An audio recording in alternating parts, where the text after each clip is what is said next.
안녕하세요. 토요미스테리 디바제시카입니다. 오늘은 평소와 좀 다르게 인류 최고의 미스테리라 불리는 우주에 대한 이야기를 좀 쉽게 해보려고 합니다.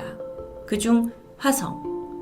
화성하면 떠오르는 건 영화 마스가 아닐까요? 하지만 영화와 다르게 인간은 아직 화성에 도착한 적이 없습니다. 1961년 미국이 처음으로 화성 궤도에 탐사선을 진입시켰지만 이후에 러시아, 중국, 인도, 아랍 국가들이 계속 시도를 해오고 있긴 합니다.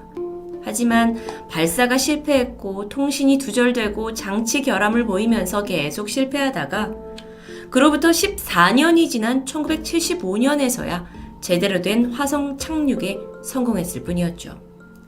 그리고 그로부터 다시 22년이 지난 1997년에 이동식 탐사 로봇이 도착하면서 우리는 화성이 어떤 환경을 가졌는지 서서히 알 수 있게 됐는데요. 이만큼 화성은 우리에게서 너무도 먼 존재입니다. 그런데 2020년 5월 30일, 얼마 전이죠. 미국 플로리다주에서 엄청난 발사음이 터졌고 트럼프 대통령이 믿을 수 없다면서 박수를 치고 있었습니다. 반신반의하던 사람들도 인류 역사에 기록될 날을 축하하고 있었는데요. 이날은 미 항공우주국 나사가 아닌 민간 항공기업 스페이스X가 최초로 사람 2명을 실어서 띄어올린 유인 우주선 발사가 성공한 날입니다. 여러분, 이 최첨단 우주 연구를 담당한다는 나사조차도 사람을 태워서 우주로 보낸 게 9년 만이었어요. 사실 지난 2003년에 우주에서 임무를 마치고 돌아오던 컬럼비아호가 폭발을 했고 많은 이들이 지켜보는 가운데 이 승무원 7명이 모두 사망하게 되는 참사가 벌어졌죠. 그러면서 나사는 개발을 주춤하고 있었던 겁니다. 그런데 미국의 민간 기업이 사람을 우주로 보냈다?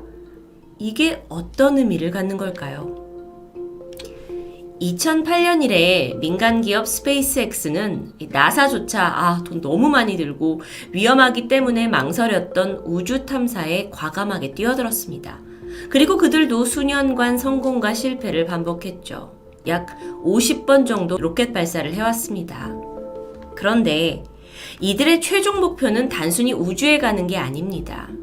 스페이스X는 우주여행, 화성으로 가는 길을 열어서 관광객을 연결시키고 궁극적으로는 지구에 있는 사람들이 화성으로 이주할 수 있게 만들겠다는 포부를 가지고 있는데요. 이게 과연 가능한 이야기일까요?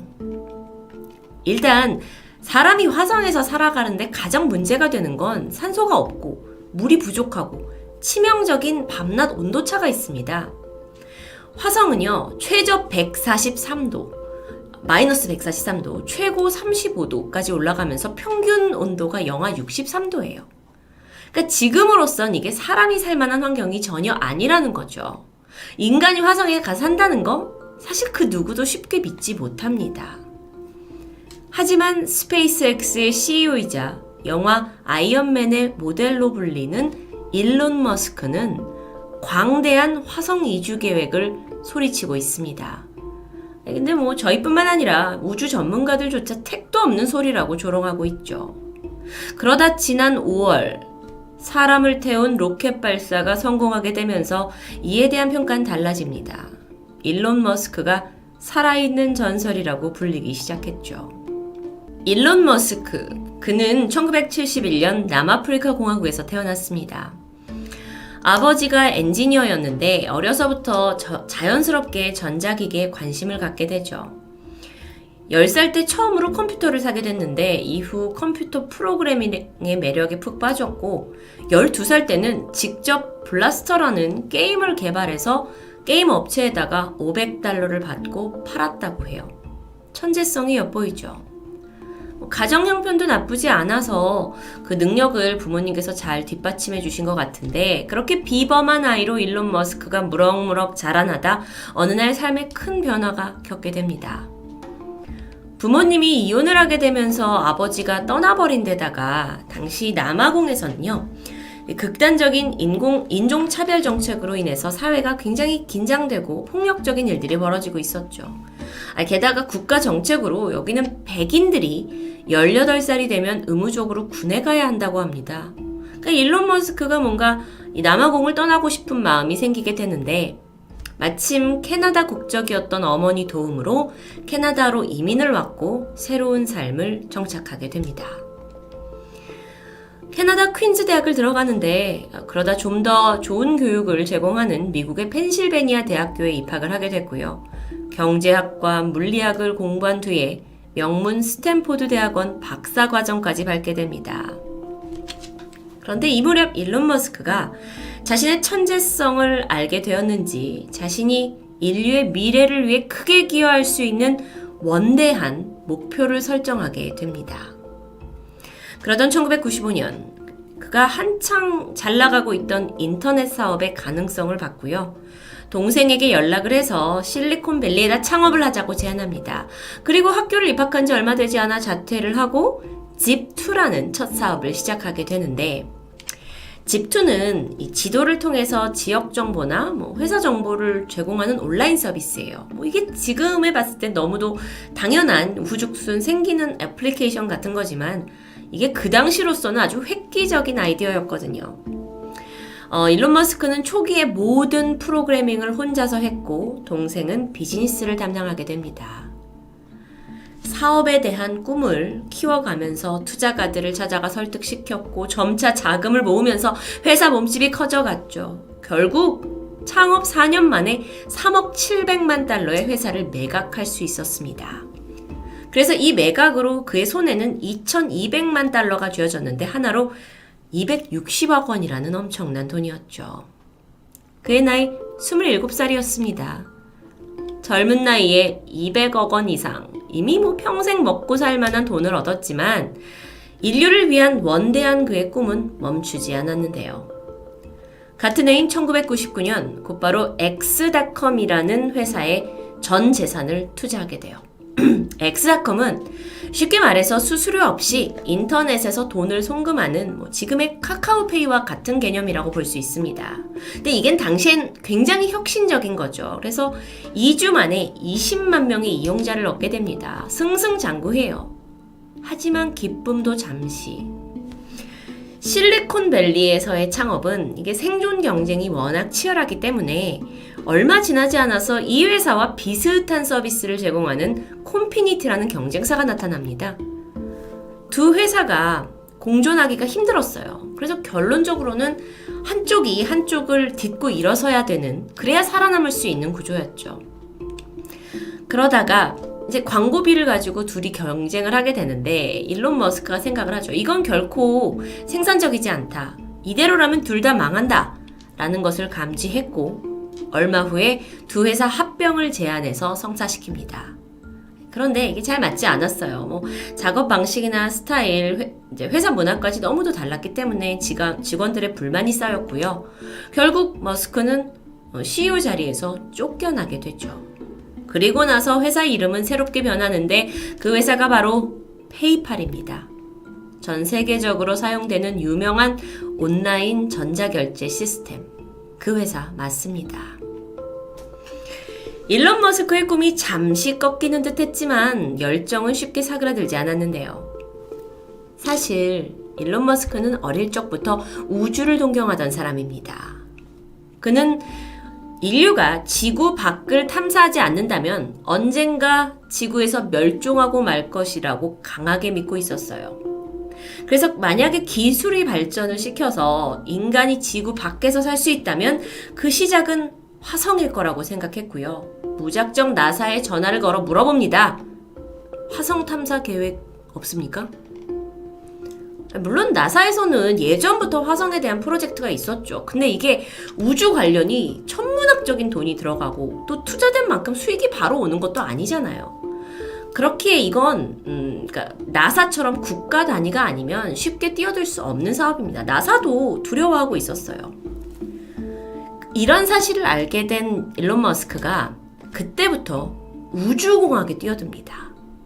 앞서 제가 언급했다시피 경제학, 물리학, 프로그래밍에 통달한 사람이었죠. 근데 우주라는 건 정말 새로운 분야였습니다. 그는 인간이 화성으로 이주할 수 있고 화성에 도시를 건설할 수 있다라는 꿈으로 공부를 해가던 중 결정적인 문제에 봉착합니다. 일단 이 로켓의 가격이 너무 비싸요. 로켓을 한 번 발사하는데도 수백억이 들어갑니다. 근데 그마저도 실패하면 그냥 그 돈이 공중에 뿌려지는 거나 마찬가지였어요. 그래서 이때 만약 로켓에 쏘는 비용을 절약할 수 있다면 이란 아이디어에 매달렸고 결국 지금까지도 재사용이 가능한 로켓 개발에 투자를 하게 되는데 그렇게 그는 2002년 스페이스X라는 회사의 CEO가 됩니다. 가지고 있던 그 페이팔의 지분을 매각을 했고 그때 받은 돈 1억 달러, 약 1200억 정도를 스페이스X에 투자한 것으로 알려졌어요. 돈의 액수가 어마어마하죠. 그리고 아무리 과거에 2번이나 그 성공적인 역사적인 기업을 만들었다 하더라도 이번 우주 관련 사업만큼은 좀 터무니없었기 때문에 사람들은 회의적이었고 조롱하기까지 했습니다. 화성 탐사 비전 있는 미래 사업이죠. 하지만 일론 머스크 너 죽고 네 아들의 손자대가 되어서야 성과가 나올 텐데 이게 하늘에 거의 돈을 뿌리는 아주 의미 없는 사업처럼 보여지기 때문입니다. 그렇기에 일론 머스크는요, 몇 년 전까지만 해도 정신 나간 괴짜로 불리기도 했습니다. 사실 본인도 인터뷰를 통해서 그렇게 생각했다고 해요. 회사를 설립했을 때 이 프로젝트, 화성 이주 프로젝트가 성공할 확률에 대해서 10% 이상 점치기 힘들었다고 합니다. 그럼에도 불구하고 그가 스페이스X라는 회사를 이끌고 화성 프로젝트를 감행한 이유는 자신이 모든 걸 잃더라도 이 사업이 분명 지구에 남아있는 인간들을 위해 무슨 좋은 영향을 미칠 거다. 그리고 그 영향에 나는 첫걸음이 될 거다. 라고 믿었기 때문입니다. 정말 일반인의 생각은 아니죠. 그렇게 화성 사업에 박차를 가하고 1년이 지난 2003년 그는 여기 스페이스X 외에도 다른 사업도 시작합니다. 대학 때부터 그는요, 지구의 미래에 대해서 자주 고민을 했었는데요. 자동차와 공장이 늘어나면서 온실가스 문제가 심각해지는 걸 특히 더 걱정했다고 해요. 그런데 마침 휘발유 대안으로 리튬이온 배터리를 이용해 테슬라라는 걸 창업한 사람이 그들에게 찾아왔고 이거의 미래성을 보고 여기에 막대한 자금을 투자해서 최대 주주가 됩니다. 테슬라, 우리에게 익숙하죠. 하지만 그 당시에는 그 누구도 전기 자동차가 시연화된다는 것에 성공을 확신하지 못하고 있을 때입니다. 2008년 테슬라는 로드스터라는 첫 자동차를 세상에 공개를 했고 예약 주문을 받기 시작했는데 예약자 명단에는 레오나르도 디카프리오, 브래드 피트, 조지 클루니 같은 유명 인사들이 있었어요. 테슬라는 정말 지금도 그렇지만 그야말로 화제를 불러일으키게 됐죠. 그렇게 또 한 번의 성공이 이루어지나 했습니다. 근데 로드스터 출하를 얼마 남기지 않은 시점에서 치명적인 기술 결함이 드러나요. 이 언론에 내가 이때 차를 출시하겠다라는 기한을 맞추지 못한다면 그동안 기대감은 컸는데 대중은 테슬라에 실망할 거고 그러면 여태까지 막대한 돈을 대줬던 투자자들도 등을 돌릴 겁니다. 그러면 이 회사는 단번에 부도 위기를 맞이하게 되겠죠. 게다가요, 같은 시점에 이 또 다른 회사 스페이스X, 이 화성 프로젝트 스페이스X에서 개발을 한 첫 로켓 펠컨 1호가 있는데 이게 그동안 3번이나 발사가 실패했습니다. 발사라는 건 굉장한 돈이 들기 때문에 3번이나 실패를 하면서 회사 자금이 거의 바닥이 난 파산 위기였던 겁니다. 시기적으로 그 당시는 미국에서 서브프라임 모기지가 터졌고 최악의 불황 상태, 개인적으로 일론 머스크는 이혼으로 인해 신경쇠약까지 겪고 있었습니다. 엎친 데 덮친 격이었죠. 그를 바라보는 시선은 아주 차가웠습니다. 언론에서는 저 괴짜가 이제는 더 이상 일어나지 못할 거라고 떠들었고요. 한때 정말 대단하다, 너는 영웅이다 라고 그를 칭송했던 닐 암스트롱, 달에 착륙한 첫 인간이죠. 그 사람 또한 머스크의 우주 계획을 비판하면서 정말 세상이 모두 그를 등지는 듯 했습니다. 2008년 스페이스X는 사실상 마지막 단 한 번의 로켓 발사 기회를 남겨줬습니다. 이번에도 실패를 한다면 이 회사는 무너질 게 당연했어요. 로켓 발사 당일 날카로운 여론 속에서 기자들과 사람들이 모인 가운데 카운트다운이 시작됐고 신호와 함께 로켓은 불길을 뿜으며 하늘로 올라가기 시작합니다. 그런데 잠시 후 맥없이 추락하던 이전 로켓과는 다르게 로켓이 계속해서 멀리 날아가게 된 겁니다. 일론 머스크가 평생 꿈꾸던 장면이 연출된 거죠. 팰컨 1호가 네 번째 발사를 통해서 정상 궤도에 오르게 되면서 최초의 민간 로켓 발사에 성공한 역사가 씌워집니다. 이건 단순한 로켓 발사를 넘어서서 인류의 이제 우주 도약이라는 거에 가깝게 다가가는 아주 가치 있는 일로 평가가 됐어요. 그래서 일론 머스크뿐만 아니라 전 세계 많은 사람들이 감동했죠. 이후 부도 위기를 극복한 테슬라는 성공대로를 달렸습니다. 현재 2020년 기준으로 시가총액이 115조. 스페이스X는 2020년 인류 최초로 민간 항공 기업이 사람을 태운 우주선을 쏘아 올리는 기록을 경신하면서 정말 일론 머스크가 꿈꿨던 우주여행, 화성 이주의 시대가 다가오고 있음을 느끼게 했습니다. 자, 일론 머스크는요, 2024년이 되면 이제 민간 승객을 태워서 화성으로 여행을 떠날 수 있는 시대가 될 거라고 예고합니다. 그리고 50년, 그러니까 2050년 후에는 100만 명의 지구인들이 화성으로 이주해 살 수 있다라는 포부를 밝혀왔는데요. 자, 일론 머스크가 얼마나 대단한 사람인지는 제가 침이 마르도록 지금 말씀을 드렸지만, 아니 이동은 가능한다 쳐. 근데 화성이 온도나 환경에 있어서 우리가 살 수 있는 환경일까요? 이에 대해서 머스크가 내놓은 것들이 있습니다. 사진처럼 이렇게 투명한 돔 형태의 도시를 만들어서 그 안에 인간이 살 수 있는 환경을 조성한다는 거죠. 화성에 이 대기 중에 이산화탄소가 많은데 이걸 압축하는 방법, 토양에 작물을 재배하기 위해 질소를 공급하는 방법, 화성에 이제 얼음이 있는데 이 얼음으로부터 물을 만들어내는 장치 같은 걸 언급합니다. 실질적이긴 하죠. 또한 화성 극지방에 얼어붙은 이산화탄소에 핵을 떨어뜨려서 녹이자는 아이디어도 있었지만 현실화는 잘 모르겠습니다. 화성을 사람이 살 수 있는 도시로 만드는 구체적인 방법을 제시하는 건 어쩌면 우리가 일론 머스크와 스페이스X에게 걸고 있는 기대이기도 합니다. 사실 허풍쟁이 완전 미친 사업가처럼 느껴졌던 일론 머스크인데 지난 과거의 그의 성적들을 보면 내뱉은 말이 현실화되고 있었거든요. 그러니까 점점 그에 대한 평가가 긍정적이게 변하고 있습니다. 게다가 몇 달 전 그 로켓 발사가 성공을 하게 되면서 화성 여행 왠지 가능성 있게 들리죠. 좀 더 구체적인 발표도 있었습니다.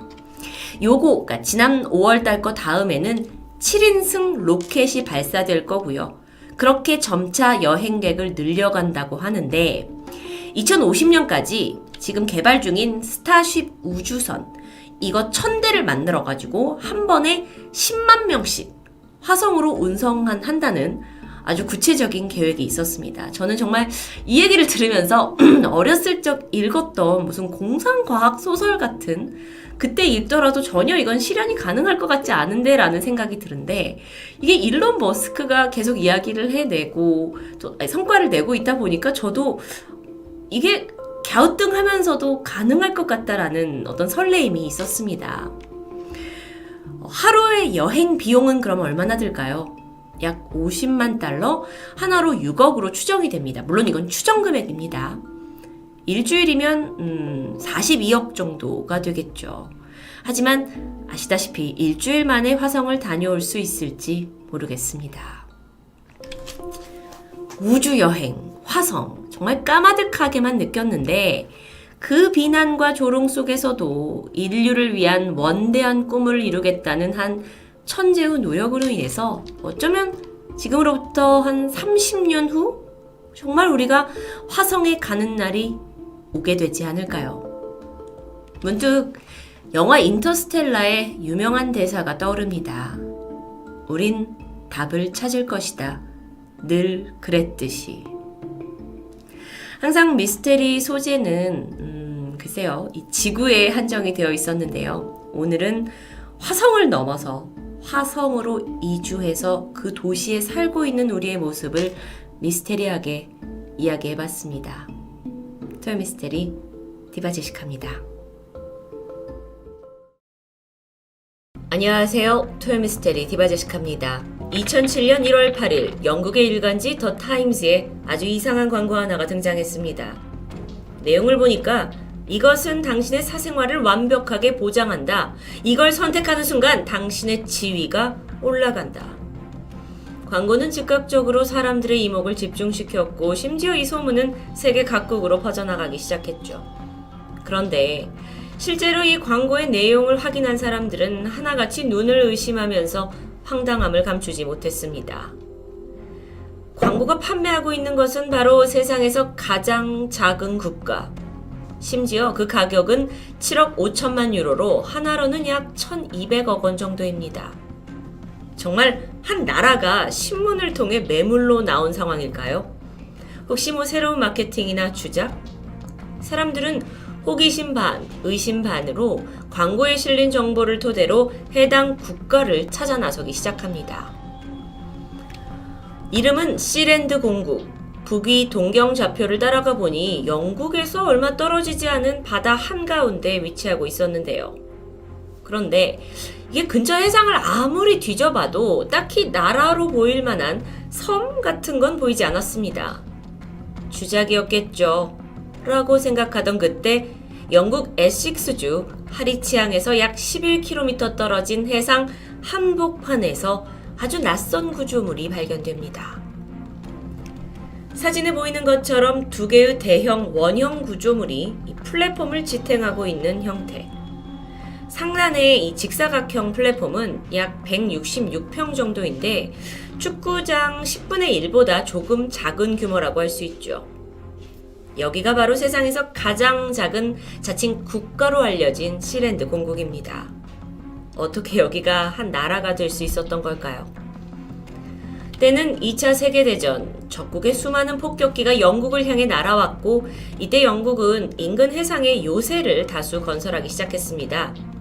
시랜드 공국이라고 지금 주장하는 이 구조물 역시 그때 당시 지어졌고 이름이 러프 요새, 해상 요새 중에 하나였죠.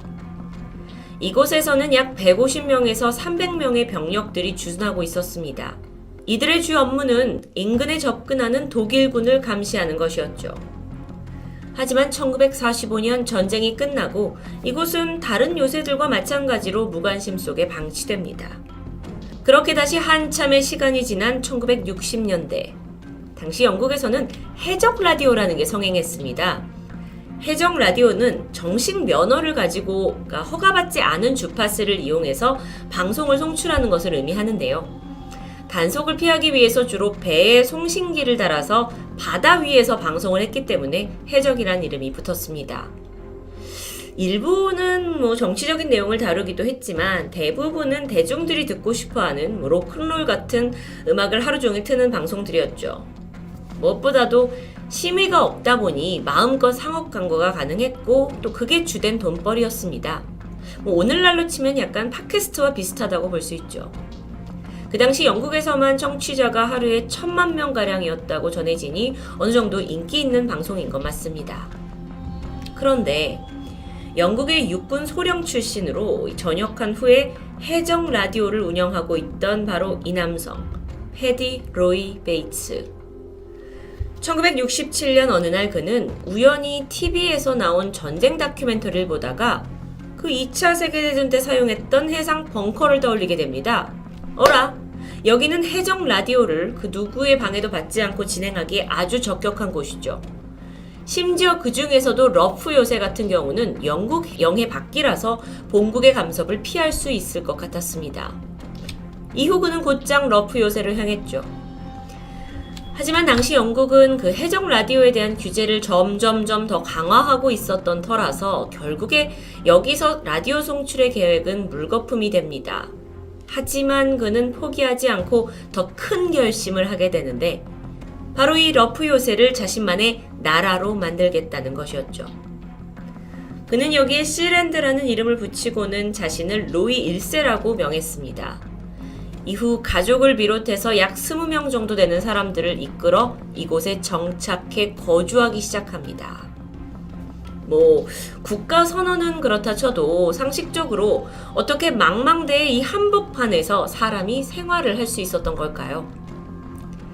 내부를 좀 살펴보면 일단 기둥 위에 세워진 이 플랫폼에는 거주자들을 위한 공간이 마련되어 있습니다. 약 10명 정도를 수용할 수 있는 방이 있고요. 사람들은 대부분 이곳에서 의식주를 해결했죠. 여기는 그 과거 세계대전 당시 군인들이 거주했던 공간을 그대로 이용하고 있는 듯 합니다. 게다가 보시는 이 사진은 내부 복도의 모습입니다. 꽤 깔끔하게 정돈이 되어 있죠. 다음 이 사진은 주방인 듯 보이는데요. 꽤 아늑하게 꾸며져 있습니다. 이 모습은 이제 한쪽에 거주하고 있는 사람들이 쟁여놓고 먹을 수 있는 통조림 음식이 잔뜩 쌓여 있습니다. 시랜드, 비록 작은 국가였지만 거주자들에게는 나름의 신분증도 발급했습니다. 그리고 놀랍게도 자신들만의 화폐까지 발행했죠. 게다가 플랫폼 한쪽에는 헬리콥터 착륙장을 만들어서 외부에서 필요한 자원을 조달했습니다. 뭔가 약간 국가다운 시스템이 점점 더 갖춰가는 것 같죠. 그렇게 국기와 인장, 우표, 여권까지 자체 제작하면서 정말 정식 국가로서의 구색이 점점 맞춰져 갑니다. 국기를 보시면 빨간색에 검은색, 흰색 줄무늬로 되어 있고 이 왕실, 그러니까 로이 1세라고 부르는 그의 왕실 문장에는 바다에서 자유라고 적혀 있어요. 물론 이런 작업이 진행되는 동안 다른 국가들, 특히 가장 가까운 영국에서조차 시랜드의 존재를 전혀 눈치채지 못하고 있었습니다. 그러던 1968년 베이츠 일가가 시랜드를 세운 지 1년쯤 되던 해입니다. 인근을 정찰하고 있던 영국 해군이 우연히 요새에서 움직이는 사람을 포착하고는 가까이 접근했죠. 그 당시 경비를 보고 있던 사람은 베이츠 공작의 아들 마이클이었는데 위협을 느낀 그는 영국 해군을 향해 총을 난사했고 이 사건으로 인해 시랜드의 존재가 세상에 알려집니다. 당연히 영국 해군은 발칵 뒤집혔고요. 베이츠 일가를 퇴거시켜야 한다라면서 복잡한 재판까지 진행되죠. 그런데 판결 결과는 예상 밖이었습니다. 시랜드가 위치한 곳이 그 당시로서는 엄밀히 영국의 영해 밖이었기 때문에 영국이 어떤 권리를 주장할 수 없다는 것이었죠. 그렇게 시랜드는 독립적인 국가에 한 발 더 가까워지는 듯 했습니다. 하지만 국가라는 건 모름지기 재정이 있어야 돌아갑니다. 시랜드는 자체적으로 재정을 마련할 수 있는 그 어떤 자원 같은 게 전혀 없었기 때문에 점점 어려움에 처할 수밖에 없어요. 그러던 중 이들이 생각한 산업이 뭐냐면 바로 관광업. 워낙 특이한 곳이기 때문에 외국인 관광객을 유치해서 돈을 벌겠다는 계획입니다. 그러던 1978년 독일의 한 사업가들이 비즈니스의 일환으로 시랜드 공국을 방문하게 되고요. 로이 1세, 즉 베이츠를 설득해서 이 시랜드 공국을 호텔과 카지노로 만들자고 제안합니다. 하지만 이때 베이츠가 제안을 거부하게 되고 이후 독일인 사업가들이 갑자기 돌변하더니 무력으로 시랜드를 점령하려고 했죠. 이들은 로이 1세가 잠시 자리를 비운 사이 아들 마이클을 포로로 잡고 무단으로 구조물을 점거합니다. 너무도 작은 국가긴 하지만 이건 엄연히 외부 침공을 당한 겁니다. 그런데 이때 시랜드에 거주하던 국민 약 20명 정도가 힘을 합했고 무기와 헬리콥터를 이용해서 마이클을 구해내는데요. 그리고는 역으로 그 외국인들을 인질로 잡아뒀죠. 이 사건은 지금까지 시랜드 역사상 유일한 독립운동으로 기록됩니다. 이후에 독일 정부는 이 시랜드에 붙잡혀 있는 자국의 인질들을 빼오기 위해서 외교관을 파견해야 했고요. 또 그 협상에 꽤 공을 들였다고 전해집니다. 시랜드가 인질 석방의 조건으로 시랜드 공국의 국가를 인정해라 라고 요구했지만 이건 받아들여지지 않았습니다. 자, 이런 일련의 사건을 겪으면서도 결국 전 세계에서 시랜드를 정식 국가로 인정한 나라는 한 곳도 없습니다. 일단 국가가 형성되기 위한 세 가지 조건이라고 알려진 건 정부, 국민, 영토죠. 그런데 시랜드는 UN 국제법상 인공구조물을 영토로 인정하지 않기 때문에 그 조건에 부합하지 않는 겁니다. 어쨌든 우여곡절 끝에 독일로부터 간신히 국가를 지켜낸 로이 1세는요. 이후 자신의 아들인 마이클에게 통치권을 넘겨주게 되죠. 그렇게 2대 공작이 된 마이클은 아버지를 이어받아 시랜드를 대성시키겠다고 다짐합니다. 그래서 수도도 제정하고 여권도 만들어내고 국가대표 축구팀까지 결성하면서 상당히 어떤 애를 쓰게 되는데 이때 예상치 못한 문제에 봉착합니다. 시랜드에서 발행된 이 여권이 국제 범죄자들의 표적이 된 겁니다. 시랜드가 워낙 알려지지 않은 나라였기 때문에 여권을 위조한다는 것 자체가 쉬웠고 불법 여권이 만들어지면서 이게 악용되기 시작한 겁니다. 물론 워낙 거주민이 얼마 없어서 실제로 발행된 정식 여권은 30여 개에 불과하지만 나중에 추적을 해보니 시랜드 공국 이름으로 위조된 여권이 무려 15만 장에 달했어요. 심각한 범죄에 연루될 수 있다라는 문제가 생기게 되자 1997년 시랜드는 결국 자국의 여권을 말소시킬 수밖에 없었죠. 문제는 이게 끝이 다가 아닙니다. 과거에는 영토부터 3해리까지의 바다만 국가의 소유로 인정됐는데요. 현재는 그 영의 범위가 국제법상 12해리까지 확대된 상태입니다. 그렇게 개정이 바뀐 후 시랜드는 법적으로 영국의 영해 안에 포함되어 버렸고요. 이후 영국과의 끊임없는 다툼으로 골머리를 썩게 되죠. 상황이 이렇다 보니 그 거주민들, 그러니까 국민들도 안전함을 느끼지 못하고 지쳐가던 차 하나둘 시랜드를 떠나게 됩니다. 엎친 데 덮친 격으로 2006년 6월 23일에는 이 노후된 발전기로 인해 화재가 발생해서 일부가 사망했고요. 그들이 국토라고 부르는 이 플랫폼 대부분이 불에 타면서 정말 초유의 위기를 맞게 되죠. 다행히 몇 달 후에 재건에 성공하긴 했지만 이미 시랜드는 엄청난 재정난을 겪고 있던 터였습니다. 그렇게 해서 결국 2대 공작 마이클 베이츠는 2007년 1월 1200억 원이라는 금액을 내걸고 시랜드를 매각하겠다는 아주 신박한 광고를 내게 되었던 겁니다. 자, 이 광고로 인해 시랜드는 분명 한 번 더 전 세계의 주목을 받게 됩니다. 그리고 놀랍게도 여길 구매하겠다는 한 사람이 나타나는데 그는 확실히 정체가 밝혀지지 않은 채 일본인이라는 이야기만 있습니다. 그렇게 시랜드 국가 매각을 검토하던 중 여기에 접근할 만한 교통수단이 제대로 없다라는 이유로 거래는 결국 무산됐죠. 이후 구매자는 나타나지 않았고요. 현재까지도 시랜드는 여전히 국가로서의 자신의 권리를 주장하고 있습니다. 이 사진은 그들의 홈페이지입니다. 가보시면 시랜드의 신분증과 귀족 자귀를 판매하는 상황을 볼 수 있었는데요. 그러니까 누구나 일정 금액을 내면 귀족이 될 수 있다라는 이론입니다. 그 금액을 좀 보니까 신분에 따라서 다 다르지만 하나로 5만 원에서 70만 원까지 다양했죠. 실제 우리나라에서도 호기심으로 이 시랜드의 자귀를 구매했다는 인증글들을 꽤나 찾아볼 수 있었습니다. 추가적으로 좀 설명을 드리면 이 시랜드처럼 독립적인 국가를 주장하긴 하지만 국제기구나 세계의 정부로부터 인정받지 못한 집단들은 사실 꽤 존재합니다. 이들을 통틀어서 마이크로네이션이라고 불리고 있는데요. 현재 전 세계에 약 120개 정도의 집단이 존재합니다. 물론 대부분은 약간의 괴짜들이 만들어낸 좀 무모한 억지 집단이라고 치부되고 있긴 하는데 그런데 그거에 비해 이 시랜드 공국은 국기에 수도, 화폐, 우표, 심지어 대표 축구팀까지 존재하지만 여전히 지도에서는 찾아볼 수 없는 나라로 남아 있습니다. 그렇더라도 이들은 여전히 오늘까지 국가다라는 걸 외치며 바다 한가운데 떠 있죠.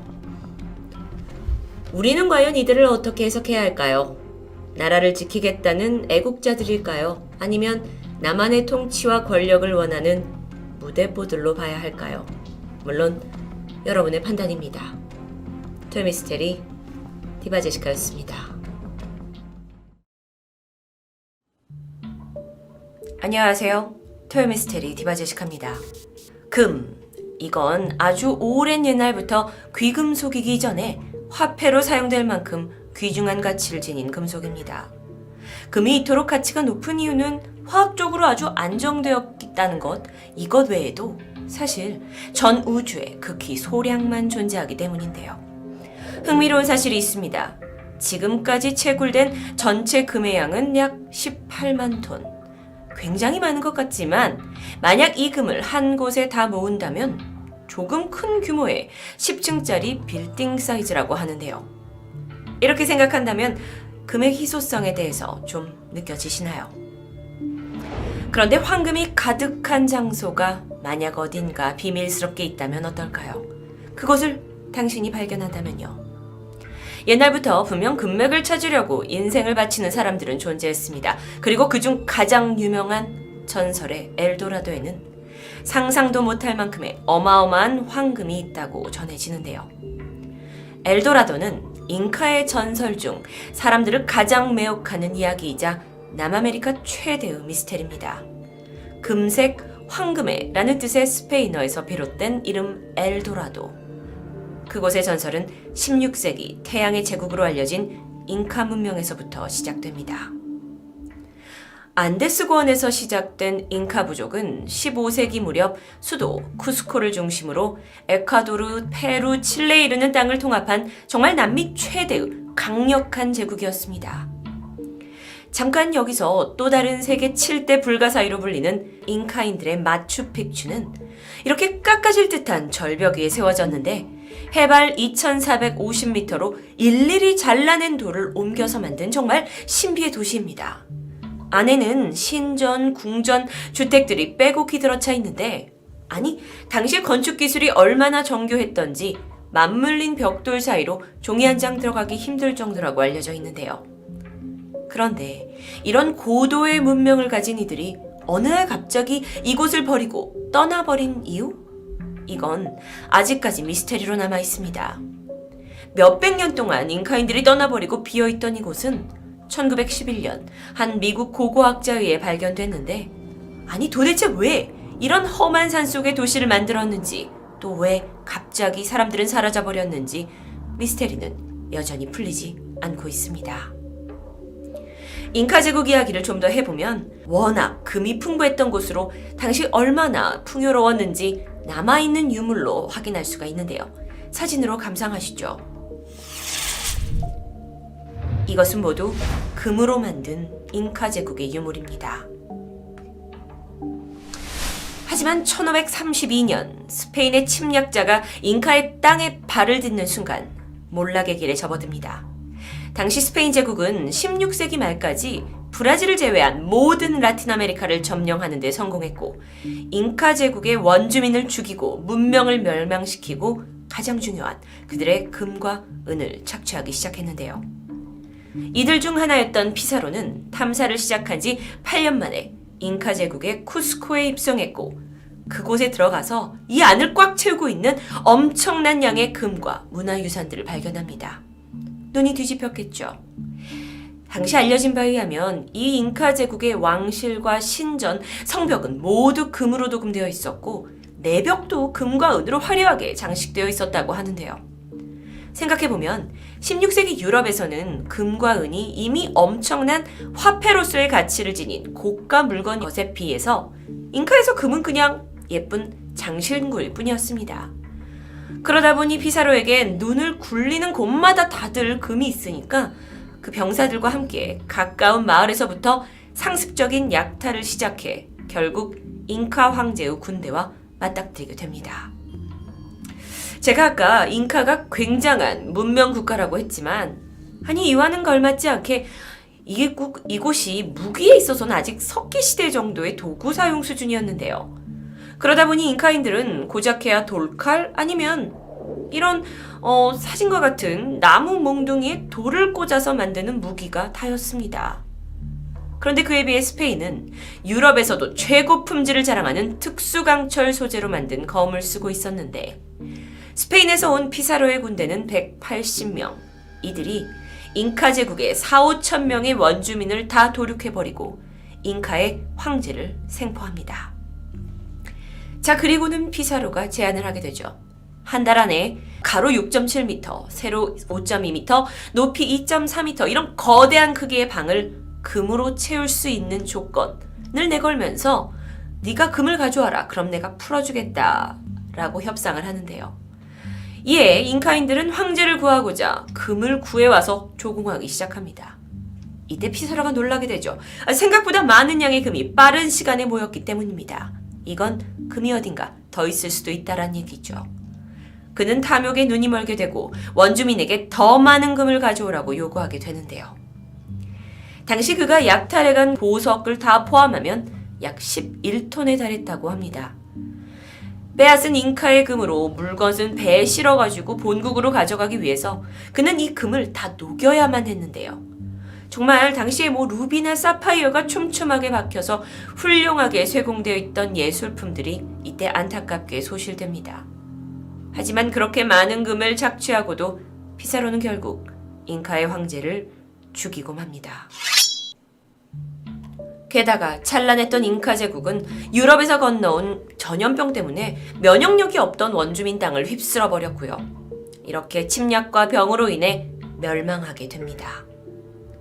그런데 이때 살아남은 잉카인들은 나머지 황금을 숨겨 어디론가 도피하게 되는데요. 그들이 있는 곳이 바로 숨겨진 황금도시 엘도라도라는 전설로 불렸고 이후 피사로가 가져온 금에 깜짝 놀란 유럽인들은 엘도라도를 가서 찾아야 된다 라는 탐험을 멈추지 않게 됩니다. 그렇게 몇백 년의 시간이 지나면서 전설은 진화했고 누군가는 엘도라도가 잃어버린 도시라고 생각했지만 또 어떤 이들은 정글 깊숙이 숨겨진 금은 보화로 가득한 나라로 상상하기도 했고요.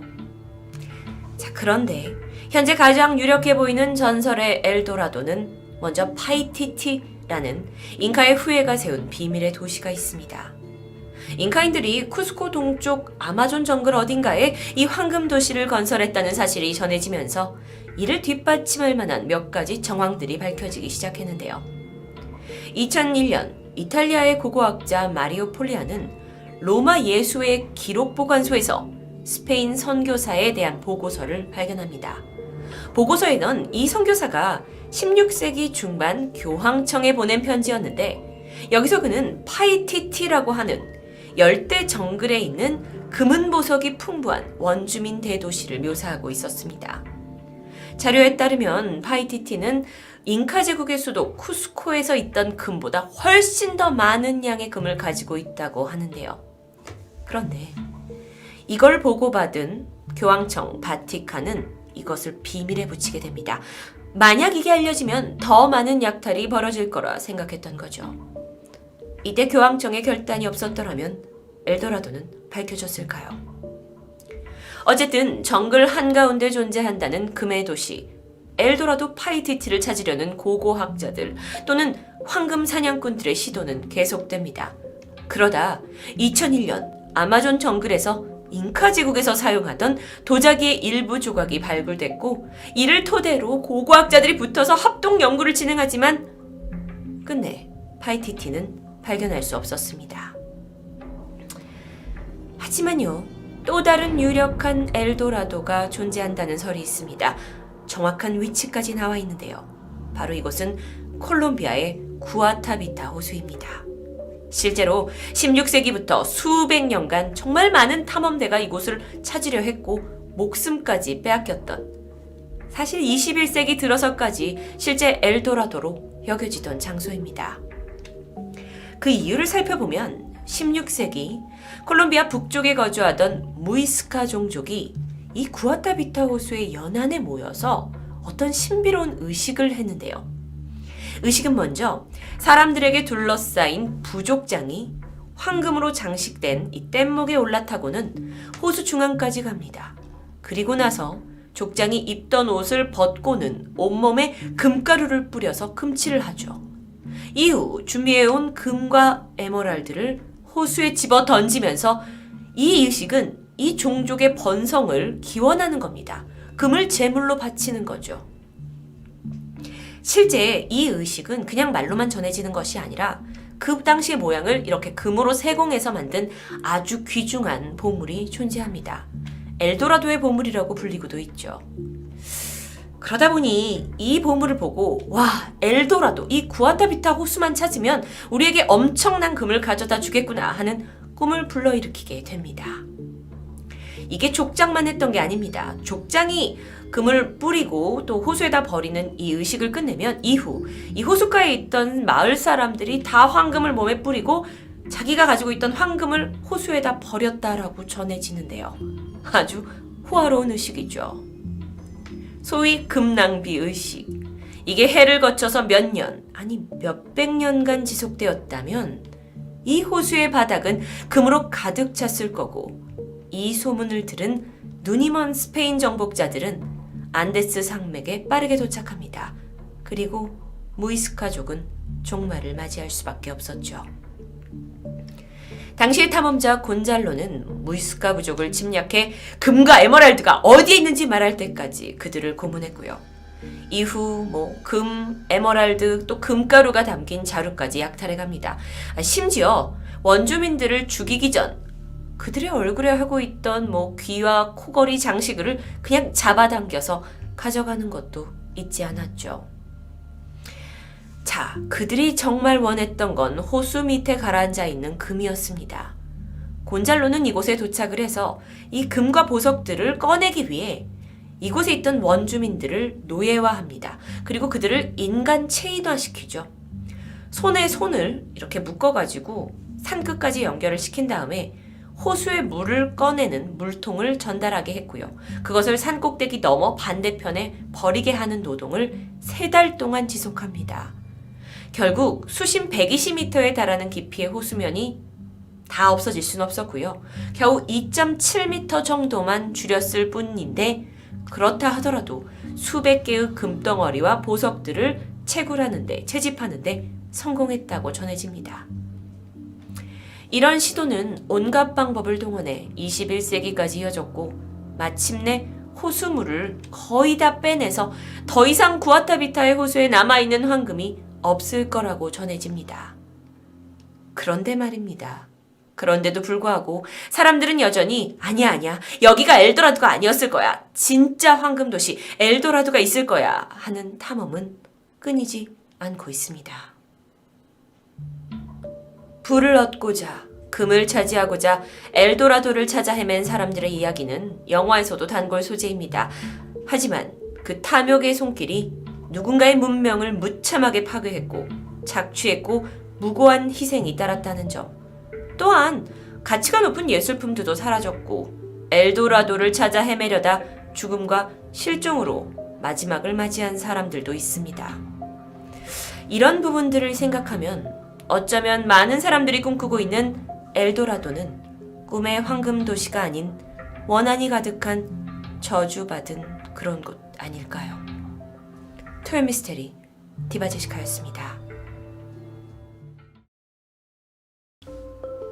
안녕하세요. 토요미스테리 디바제시카입니다. 호주 남쪽 도시 마운트 갬비어는 다이버들이라면 인생에 꼭 한번 가보고 싶은 곳입니다.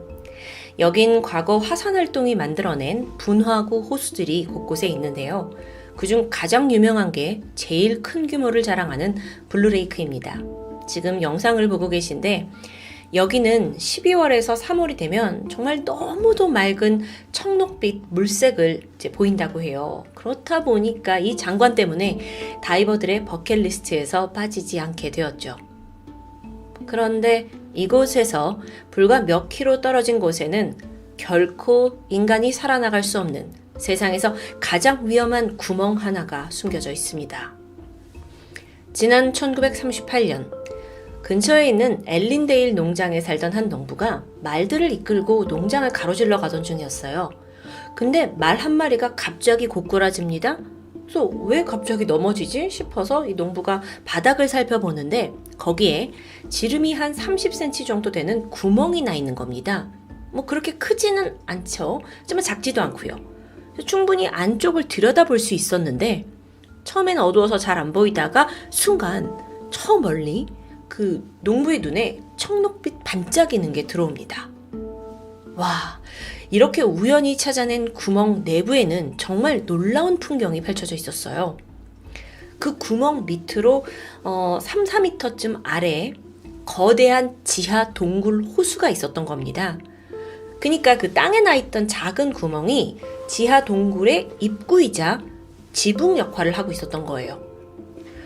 신나해하던 농부가 일단은 여기가 얼마나 깊은지 좀 측정해보고 싶어서 집에 가서 줄자를 가져왔고 그 줄자 끝에다가 무거운 돌덩이를 매달아서 밑으로 내리게 됩니다. 돌의 무게 때문에 호수 밑바닥 어딘가에 멈추게 되겠죠. 근데 예상과 달리 줄자가 끝도 없이 내려갔어요. 3m, 6m, 9m 멈추지 않았고요. 마침내 돌덩이가 어딘가에 탁 걸렸을 때의 깊이는 무려 36.6m. 한 10층 건물 높이 정도라고 보면 될 것 같습니다. 그제서야 농부는 이 동굴의 크기가 자기가 생각했던 것보다 훨씬 더 크다는 것을 깨닫게 됩니다. 이렇게 세상에서 가장 아름답고도 위험한 동굴이 발견된 거죠. 그곳의 이름은 더 샤프트라고 불립니다. 한국어로 해석을 하면 수직 통로 정도로 이해하면 될 텐데요. 일단 이 이름이 붙은 이유는 이 동굴로 들어가려고 하는 입구, 출구가 오직 하나밖에 없습니다. 그 작은 구멍이요. 그 작은 구멍 외에는 이곳에 들어갈 수조차 없는 거예요. 또 이곳에 들어갔던 다이버들에 따르면 그 구멍 입구에서부터 밑에 있는 물 웅덩이까지 한 5.5m 정도 되는 수직 통로를 지나가야 합니다. 그래서 이름이 더 샤프트라고 붙었겠죠. 근데 문제가 이 통로가 매우 폭이 좁습니다. 그래서 잠수부들이 장비를 채운 채로는 내려갈 수가 없어요. 그래서 일단 맨몸으로 내려간 후에 밧줄에 매달려 있는 채로 위에서 다시 장비를 받아야 했고요. 그러니까 다소 위험이 따르는 곳이죠. 그렇게 탐험이 시작되지만 얼마 후 다이버들은 이 자기들이 내려온 초반 5.5m는 고작 시작에 불과하다는 것을 깨닫게 돼요. 여러분, 처음에 농부가 그 줄자로 쟀을 때 깊이가 36.6m 정도라고 했죠? 완전한 착각이었습니다. 줄자가 닿았던 그 부분이 알고 보니 호수 바닥에 쌓여있던 한 돌더미의 윗부분이었어요. 근데 이후 조사해보니까 더 특이합니다. 이 돌더미가 사실은 아주 거대한 피라미드 모양이었던 거예요. 그러니까 피라미드의 끝점만 닿았던 거고요. 그러니까 이 피라미드 돌을 타고 양쪽으로 양갈래로 나뉘어서 내려갈 수가 있죠? 그럼 수심은 훨씬 더 깊어집니다. 특히나 이 중에 서쪽 갈래로 가게 되면 깊이가 한 79m 정도 돼요. 그런데 반면 동쪽 갈래로 더 굽이 내려가면 깊이가 120m까지 이어집니다. 여유롭게 10층 건물이 한 40m 정도 된다고 쳐볼게요. 그럼 120m는 30층 건물의 높이라고 볼 수 있겠죠? 그러니까 그 구멍에서부터 이어진 이 동굴의 깊이가 어마어마합니다. 그러니까 그 안에 뭐가 있을지도 모르겠죠? 그래서 인간의 호기심을 자극하기에 최적의 장소였던 겁니다. 그러던 1973년 사건이 벌어집니다. 가족과 친구로 이루어진 8명의 잠수부들이 더 샤프트 동굴 탐험에 나서게 돼요. 이들은 호주 정부로부터 공식적인 탐험을 해도 된다는 승인을 받았는데요. 그게 오직 첫 번째와 두 번째 코스만 승인된 상태였어요. 여기서 잠깐 왜 이 탐험에 허가까지 필요한 건지 좀 설명이 필요한데요. 우선 이 동굴은 크게 3단계 코스가 나뉘어져 있습니다. 그 첫 번째는 지면, 그 구멍으로부터 36m 아래, 그 피라미드 돌더미 밑부분까지예요. 여기에는 입구 구멍에서 이제 햇빛이 들어오니까 물속에서도 뭐 좀 앞이 보이기도 하고요. 또 비교적 좀 자유로운 탐험이 가능합니다. 게다가 밑에 있는 돌더미 지면에다가 안전선을 연결할 수가 있어요. 그래서 혹시라도 뭐 길을 잃더라도 그 선만 잡으면 언제든지 다이버들이 올라가고 내려올 수 있는 거죠. 근데 이 두 번째 단계부터는 좀 어려워지기 시작합니다. 피라미드 돌더미부터 서쪽 갈래 끝까지 79m 혹은 동쪽 갈래 60m 코스까지를 두 번째 코스라고 부르고 있어요. 이 중에서도 동쪽으로 가게 되면 쭉쭉 가다 보면 이렇게 밑으로 훅 떨어지는 급경사 지점 직전에 선반처럼 튀어나온 곳이 있습니다. 여길 선반암이라고 하는데 여기까지가 두 번째 코스라고 볼 수 있죠. 근데 여러분, 이 코스는 이미 입구로부터 좀 멀잖아요. 그러니까 빛의 세기가 매우 약하고 어둡습니다. 손전등이나 헤드전등이 있어야만 시야가 확보되겠죠. 근데 더 큰 문제가 존재하는데요. 여러분 혹시 질소 마취 들어보셨나요? 이게 스쿠버 다이버들이 종종 겪는 증상인데 산소 탱크가 이제 안에 있는 질소가 있는데 그게 혈액에 과다하게 녹아들면서 사람이 좀 몽롱한 기분에 빠지는 현상을 말해요. 이걸 영어로 마티니 효과라고 부르거든요. 보통은 수심 30m 지점에서 15m씩 더 내려갈 때마다 칵테일 마티니를 한 잔씩 더 마시듯 정신이 해롱해롱해진다 해가지고 붙은 이름입니다. 근데 이 두 번째 코스가 바로 이 수심 30m부터 내려가는 지점인 거죠. 질소 마취, 이게 얼마나 위험하냐면 사람이 나른해지는 건 물론이고요. 심지어 졸음이 쏟아져요. 그 심할 경우에는 완전한 착각과 망상 증상을 보이는데요. 그래서 한 예로는 다이빙을 하고 있는 와중인데 이게 물속이라고 인식이 안 되고 내가 물 밖에 있다고 생각이 들면서 아예 아주 숨 좀 쉬고 싶다 하고 호흡기를 빼버리는 너무 위험천만한 상황이 연출됩니다. 그래서 수심 30m 이하로 아주 깊은 수심에 들어갈 때는 반드시 잠수부들이 질소가 낮게 포함돼서 특별하게 제작된 산소통을 써야 하는 거죠. 여러분 아직 제일 위험한 코스가 남아있어요. 그 선반암이라고 불렀던 동쪽 동굴 그 지점으로부터 가장 밑바닥인 120m 지점까지 내려가는 세 번째 코스죠. 선반암에서 이제 세 번째 코스로 들어가려고 발을 떼자마자 아주 가파른 급경사가 이어지는데요. 게다가 여기는 빛이 없어요. 그래서 암흑 그 자체고요. 보시다시피 폭이 굉장히 좁죠. 그래서 잠수부들이 이렇게 꾸기고 몸을 들어가야 되는데 혹여라도 벽면에 부딪히잖아요. 그러면 석회암이 떨어지고 그게 물을 뿌옇게 만들어서 시야를 가리게 됩니다.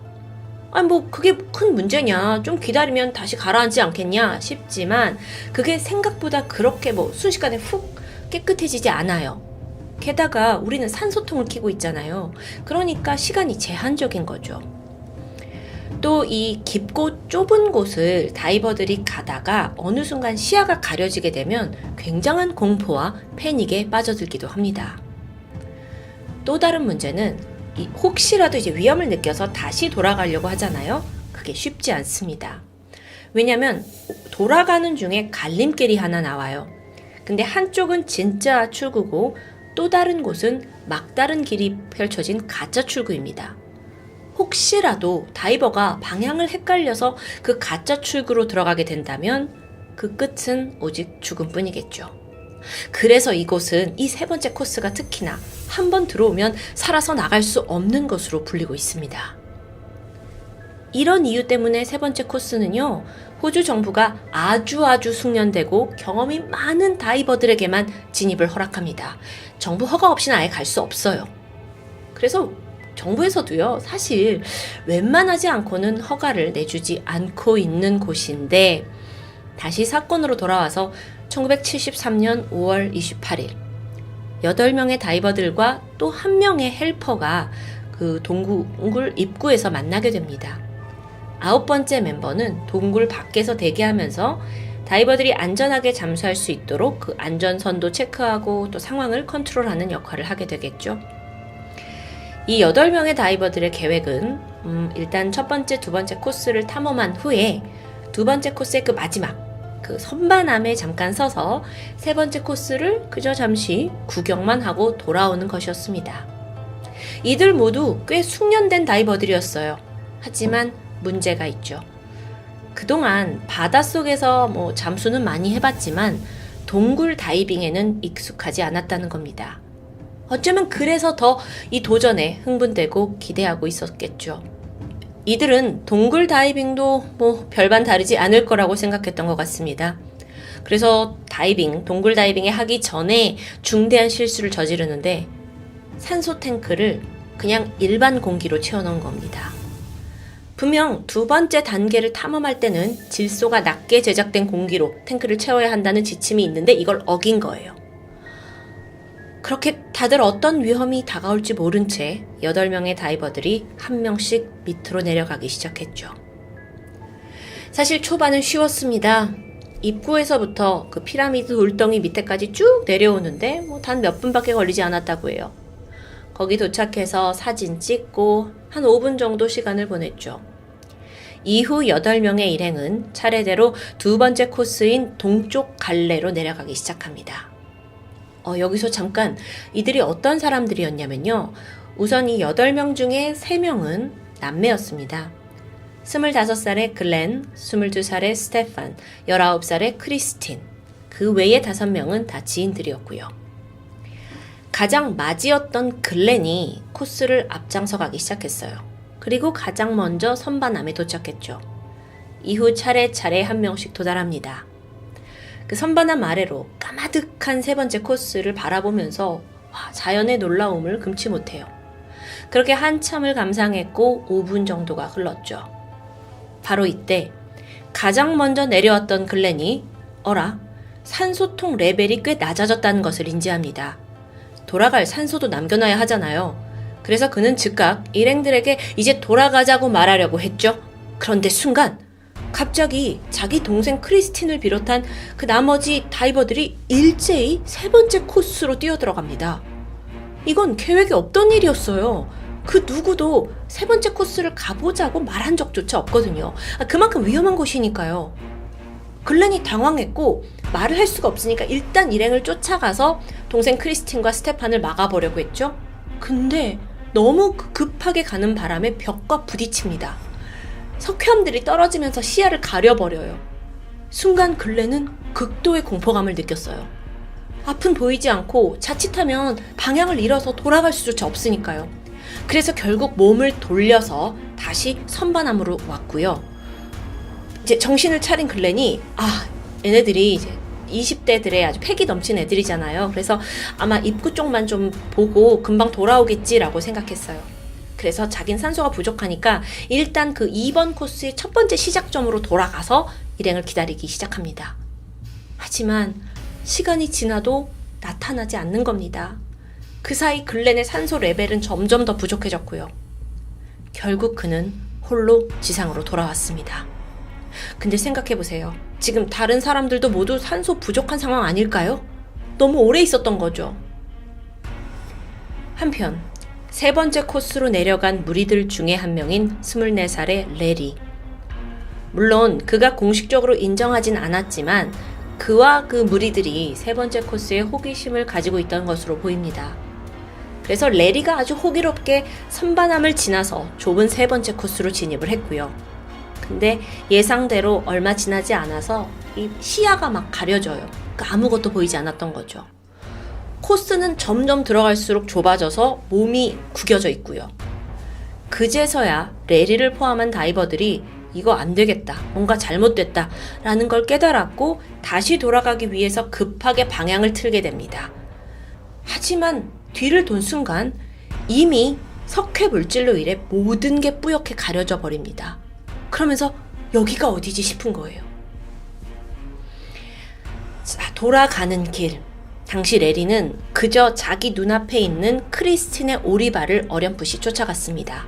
어쨌든 그 선반항까지 돌아가기만 하면 되는 거니까요. 그런데 잠시 후에 크리스틴의 오리발이 시야 속에서 사라져버려요. 당황했죠. 하지만 일단 침착하게 계속 앞으로 나아갔습니다. 그 사이에 다행스럽게 석회가 좀 거치면서 무사히 목적지인 선반암을 찾는 데 성공해요. 근데 주변을 봤죠? 근데 다른 일행은 다 없는 겁니다. 자기 혼자예요. 이거 어쩌지? 산소 레벨도 많이 떨어져 있어요. 그는 나머지 사람들을 두고 갈 수 없다고 생각했고 그래서 또다시 세 번째 코스로 들어가게 되죠. 석회물질을 일으키지 않으려고 아주 천천히 움직이고 있었는데 순간 저 멀리서 이렇게 왔다 갔다 비치는 손전등 불빛이 보입니다. 그래서 그게 어딘가 보니까 이 동쪽 구역의 가짜 출구 입구입니다. 거기로 가면 안 되잖아요. 근데 거기에는 크리스틴 그리고 또 일행의 한 명이었던 28살의 로버트가 그 앞에서 헤매고 있는 듯 했어요. 그래서 레리가 나 여기 있다고 둘의 주의를 끌기 위해 손전등을 막 켜려고 했는데 마침 전원이 나갔습니다. 주위는 깜깜하고 또 방금 막 움직이면서 석회암이 뿌여서 시야는 뿌여졌고 심지어 산소 레벨까지 제대로 확인하기 힘든 상황이에요. 레리는 순간 나도 죽을지 모른다는 두려움이 엄습했고 무작정 손전등을 두드렸어요. 바로 그때 아주 잠깐이지만 불빛이 들어옵니다. 그래서 마지막 목격한 광경은 그 가짜 입구에서 막 헤매고 있던 크리스틴과 로버트예요. 그리고 조금 더 멀리 떨어진 곳에서 일행 중 한 명이었던 20살의 존이 보였습니다. 당황스럽게도 그는 아예 더 아래쪽 반대 방향으로 헤엄쳐 가고 있는 겁니다. 왜 저리로 갈까? 저긴 아닌데. 존은 질소 마취 현상을 겪고 있는 게 거의 확실해 보였습니다. 여기까지 목격한 레리가 이 사람들을 구하는 게 불가능하겠구나 라고 판단합니다. 이미 자기 또한 숨이 가빠져 오고 있었고요. 그래서 마지막 남은 산소로 선반함까지 돌아왔고 거기서 간신히 돌무더기 위에 있는 그 안전선을 붙잡고 지면 위로 올라오면서 목숨을 건지게 됩니다. 이 무모한 동굴 탐험에 결국 탈출한 사람은 글렌과 레리를 포함해서 4명뿐이었어요. 나머지 4명은 아직도 동굴 밑에 있는 거죠. 신고가 접수되었고 실종 바로 다음 날인 5월 29일 다이버 4명의 행방을 찾는 수색이 진행됩니다. 그런데 이게 쉬웠을까요? 아니요. 이 위험한 동굴에 선뜻 들어갈 다이버조차 찾기 힘든 상황이에요. 또 동굴 안이 굉장히 컴컴하잖아요. 그리고 또 깊이 들어가 있고요. 그러니까 빛을 계속 비춰줄 장비도 필요하고요. 특수 산소통도 구비해야 했고요. 거기에 이제 위험을 감수할 다이버들까지 수소문하려니까 수색이 쉽지 않은 거죠. 첫 수색은 거의 의미 없이 실패했다고 하고 모든 조건들을 갖춰서 몇 번의 시도 끝에 실종 7개월이 지난 그 다음 해 1월에서야 드디어 다이버들의 첫 시신을 발견합니다. 발견했을 때는 누군지 몰랐어요. 착용한 장비로만 시신인 걸 알 수 있었고 이후 인양을 해서 치과 기록을 확인해 봤더니 다이버 중 한 명이자 글렌의 동생이었던 스테판이었죠. 이후 다시 동굴에 들어가기까지는 2달이 더 걸렸습니다. 왜냐면 개선된 장비가 있어야 했기 때문이에요. 그리고 3월 또 한 번의 수색이 시작되었고 그때 글렌의 동생 크리스틴과 같이 있던 로버트가 발견됩니다. 그 마지막에 목격됐을 때 동쪽에 있는 가짜 출구 근처에 있었죠. 실제 이들의 시신은 막혀있던 동굴의 끝쪽에서 발견됩니다. 당시 서로를 끌어안은 채 있었는데요.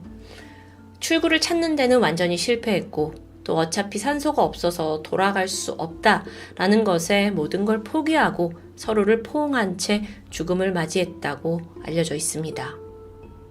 자, 바로 다음 달 4월입니다. 또다시 수색이 시작되었죠. 이게 왜 자꾸 시간이 걸리냐면요. 이 수색에 참여하는 다이버들도 신체를 회복할 시간이 필요해요. 깊은 곳에 오래 있다 보니까 이들도 질소 마취 현상을 겪고 있었거든요. 그리고 4월 시작된 수색에서 드디어 마지막 사망자 존, 그 사람이 동굴의 가장 밑바닥에서 발견됩니다. 사고 발생 11개월 만이었죠. 너무도 허망한 죽음을 맞이한 이 4명의 다이버, 사망 원인은 모두 저산소증이었습니다. 끔찍한 비극을 겪은 후에 해당 동굴은 봉쇄되었어요. 당연하겠죠. 하지만 여전히 다이버들에게 이곳은 너무도 미지의 장소여서요. 탐험은 계속되고 있고요. 이후로도 인명사고가 계속 발생했거든요. 더 샤프트, 이 죽음의 동굴에서 끝내 빠져나오지 못한 사람은 무려 16명으로 기록됩니다. 해당 동굴을 체험한 다이버들에 따르면 안에 들어가면 유달리 맑고 정말 신비로운 청록색을 띈다고 해요. 거기에 매료돼서 일생일대의 경험을 하겠다고 다들 뛰어드는 거죠. 하지만 결론은 비극이었습니다.